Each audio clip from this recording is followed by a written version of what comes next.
So hi every one.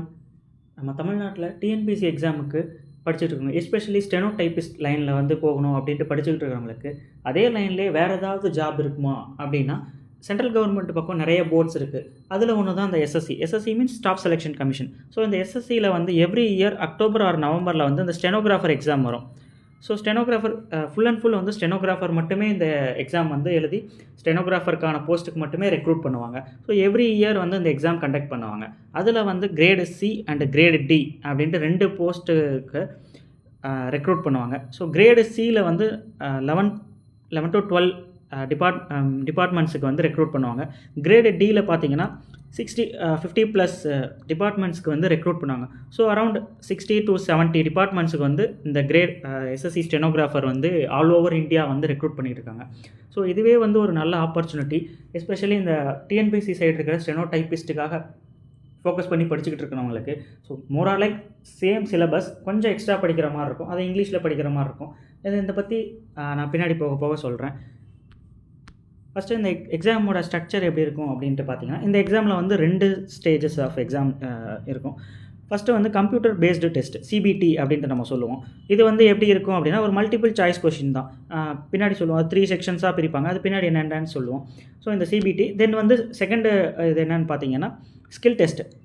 So இந்த சிபிடியில் நம்ம score பண்ணி கட் ஆஃப் கிளியர் பண்ணி 1:20, அதாவது ஒரு போஸ்ட்டுக்கு 20 or 15 ரேஷியோவில் வந்து நம்ம அந்த ஸ்கில் டெஸ்ட் டயர் 2 அப்படி ஸ்கில் டெஸ்ட்டுக்கு கால்ஃபர் பண்ணுவாங்க. அன்லைக் டிஎன்பிஎஸ்சி, இங்கே வந்து ஸ்கில் டெஸ்ட் நம்ம ஷார்ட் ஹேண்ட் டெஸ்ட்டை வந்து நம்ம தான் போய் எழுதி அதில் வந்து பாஸ் ஆகணும். நம்ம டிஎன்பிஎஸ்சியில் வந்து சர்டிஃபிகேட் இருந்தால் போதும். பட் இங்கே அப்படி கிடையாது. இங்கே நமக்கு சர்டிஃபிகேட்டே வந்து தேவையில்லை சொல்லப்போனால். தென் வந்து உங்களுக்கு ஷார்ட் ஹேண்ட் தெரிஞ்சிருந்தால் போதும். ஷார்ட் ஹேண்ட் தெரியாதவங்க வந்து இந்த எக்ஸாம் எழுதவே முடியாதா அப்படின்லாம் கிடையாது. நீங்கள் ஷார்ட் ஹேண்ட் தெரியலனாலும் இந்த எக்ஸாம் எழுதலாம், ஜஸ்ட் எழுதி பார்க்கலாம். வேறு எக்ஸாம் ப்ரிப்பேர் பண்ணிகிட்டு இருக்கிறவங்க இந்த எக்ஸாம் எழுதி பார்க்கலாம். ஷார்ட் ஹேண்ட் தெரிஞ்சவங்க இந்த ஸ்கில் டெஸ்ட்டு போய் அட்டன் பண்ணி இதில் பாஸ் பண்ணால் மட்டும்தான் நமக்கு மெரிட் லிஸ்ட்டில் செலக்ட் ஆகி நம்ம பேர் வரும். அடுத்து சிபிடின்னு சொன்னோம் இல்லைங்களா, கம்ப்யூட்டர் பேஸ்டு டெஸ்ட்டு. ஸோ இது எப்படி இருக்கும் அப்படின்னா, first multiple choice question, objective type question இருக்கும். ஸோ மொத்தம் இதுக்கு டைம் எவ்வளோ அப்படின்னு பார்த்தீங்கன்னா 2 hours. எவ்வளோ கொஷின்ஸ் இருக்குன்னா 200 கொஷின்ஸ் இருக்கும். டோட்டல் மார்க் 200 மார்க் தான். ஸோ ஈச் கொஷின் ஒரு மார்க்கு.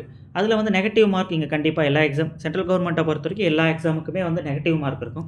அதில் இந்த ஸ்டெனோகிராஃபர் எக்ஸாமுக்கு இருக்கிறதுலே கம்மி, அதாவது 1/4 வந்து நெகட்டிவ் மார்க்காக கொடுப்பாங்க. அதாவது நீங்கள் ஒரு கொஷின் கரெக்டானா 1 மார்க்கு, அதுவே ஒரு கொஷின் தப்பாச்சுன்னா அந்த 1 மார்க்கும் போய் ப்ளஸ் நீங்கள் கரெக்டான அந்த மார்க்லேருந்து 0.25 வந்து போகும். அதாவது 1.25 மார்க் வந்து தப்பு பண்ணிட்டீங்கன்னா ஒரு கொஷினுக்கு வந்து போகும். அடுத்து டயர் 2 ஸ்கில் டெஸ்ட்டு நமக்கு டிஎன் டோட் எழுதுறவங்களுக்கு தெரியும். ஃபஸ்ட்டு நமக்கு ஆடியோ வந்து 7 minutes இது பண்ணுவாங்க. அதுக்கப்புறம் ஒரு 50 or 1 hour 15 minutes வந்து டிரான்ஸ்கிரிப்ஷனுக்கு டைம் கொடுப்பாங்க. ஸோ இங்கேயும் அதே தான். நம்ம கிரேடு சி கிரேடு டின்னு பார்த்தோம் இல்லைங்களா. ஸோ கிரேடு சி அப்படின்றது 100 WPM, 100 word per minute. Grade D அப்படின்றது 80 WPM, 80 word per minute. So அதை வந்து நமக்கு 10 minutes ஆடியோ இருக்கும். ரெண்டுக்குமே வந்து 10 minutes ஆடியோ. நம்ம டிக்டேஷன் எடுத்துகிட்டு அதை வந்து கம்ப்யூட்டரில் டிரான்ஸ்கிரிப்ஷன் பண்ணணும். இந்த எஸ்எஸ்சி ஸ்டெனோகிராஃபரை பொறுத்த வரைக்கும் கம்ப்யூட்டரில் டிரான்ஸ்கிரிப்ஷன் பண்ணணும்.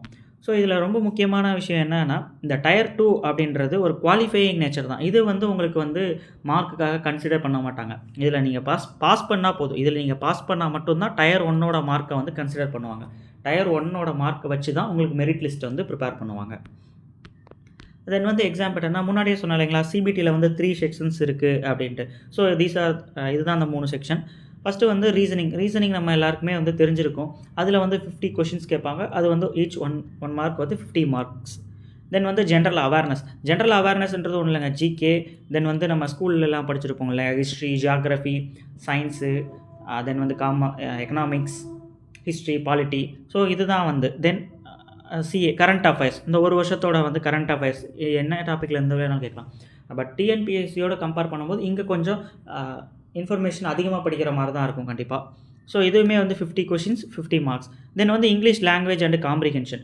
ஸோ இங்கிலீஷ் லாங்குவேஜில் அதுவுமே நம்ம ஸ்கூல் டைம்ஸ் படித்த மாதிரி தான். கிராமர் தான் மோஸ்ட்லி இருக்கும், கிராமர் அண்ட் ஒகாபுலரி போனாலுமே வந்து இன்னும் வேறு டாபிக்ஸ் எல்லாமே கிராமருக்கு கீழே தான் வரும் மோஸ்ட்லி. ஸோ அதில் வந்து 100 மார்க் கேட்குறாங்க. ஸோ 3 சேர்த்து 200 மார்க் வந்துருச்சிங்களா.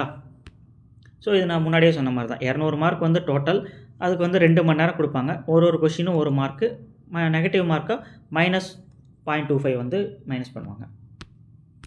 தென் வந்து எலிஜிபிலிட்டி. ஸோ இதுக்கு எலிஜிபிலிட்டி என்னன்னு பார்த்தீங்கன்னா 12th கிரேட். அதாவது 12th பாஸ் இருந்தா போதும். 12th பாஸ் அவ்வளோதான். உங்களுக்கு short hand certificate, junior certificate, senior certificate அதெல்லாம் எதுவுமே தேவையில்ல. 12th பாஸ் அந்த சர்டிஃபிகேட், ஸ்கூல் சர்டிஃபிகேட் வந்து இருந்தா போதும். அத வச்சு நீங்க வந்து அப்ளை பண்ணி இந்த எக்ஸாம் எழுதலாம். அது பாஸ் பண்ணதுக்கப்புறம் நீங்க டிகிரி முடிச்சிருக்கீங்க, முடிக்கல அது தேவையே கிடையாது. நீங்க 12th முடிச்சு உங்ககிட்ட சர்டிஃபிகேட் இருந்துச்சு அப்படின்னா, உங்களுக்கு வந்து வேலை கிடைச்சிடும். So simple. காலேஜ் போய்க்கிட்டு இருக்கிறவங்க, காலேஜ் போய்க்கிட்டே வந்து second year or third year இருக்கிறவங்க, ஆர் பிஜி பண்ணிக்கிட்டு இருக்கிறவங்க, காலேஜ் படிச்சுக்கிட்டே கவர்மெண்ட் எக்ஸாம் சைடும் ஃபோக்கஸ் பண்ணுறவங்க, ஷார்ட் ஹேண்ட் எழுதிட்டு இந்த மாதிரி இருக்கிறவங்களுக்கு இது நல்ல ஒரு ஆப்பர்ச்சுனிட்டி.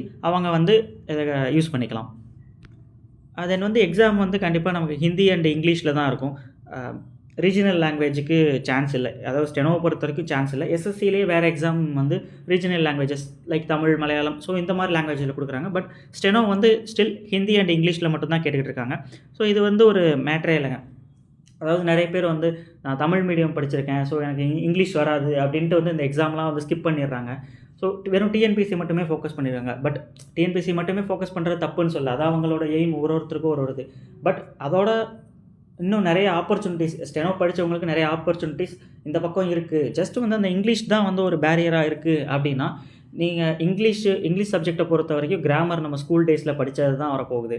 தென் வந்து ஜிகே ஒன்றும் இல்லை, நம்ம தமிழில் படிக்கிறத இங்கே இங்கிலீஷில் இருக்க போகுது. பட் டேர்ம்ஸ், சில டெக்னிக்கல் டேர்ம்ஸ்லாம் இருக்குது. அதை எந்த லாங்குவேஜில் படித்தாலும் அது என்னமோ ஒன்று தான். தமிழில் படித்தா அது அப்படியே தான் இங்கிலீஷில் கொடுத்துருக்க போகிறாங்க. நீங்கள் ஒன்றும் புதுசாக போய் கம்ப்யூட்டர் முன்னாடி உட்காந்து அப்போ தான் வந்து தெரியாத விஷயத்த போய் ஒன்றும் அட்டன் பண்ண போகிறதில்ல. இன்னொன்று வந்து நமக்கு எக்ஸாமுக்கு 7 to 8 months சாலிடாக இருக்கும். ஸோ இந்த டைமை கரெக்டாக யூட்டிலைஸ் பண்ணி படிச்சிங்கனாலே ஈஸியாக வந்து கிளியர் பண்ணலாம். இங்கிலீஷுமே ஈஸியாக தான் இருக்கும். ரீசனிங்குமே வந்து கான்செப்ட் தான். அங்கே வந்து உங்களுக்கு இங்கிலீஷில் போட்டு கேட்டு உங்களுக்கு புரியாத மாதிரி ஒன்றும் கேட்குறதுக்கு எதுவுமே கிடையாது. ஸோ இங்கே ஒன்ஸ் வந்து நீங்கள் நல்லா ப்ராக்டிஸ் பண்ணிட்டு போனீங்க அப்படின்னாலே வந்து லாங்குவேஜ் வந்து பேரியர் கிடையாது. கான்செப்ட் தான் main thing. Concept and shortcuts. So இதுதான் main thing.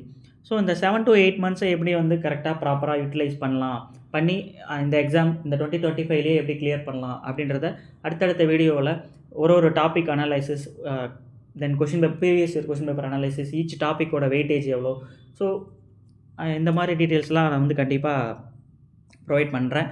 Until then stay connect with as.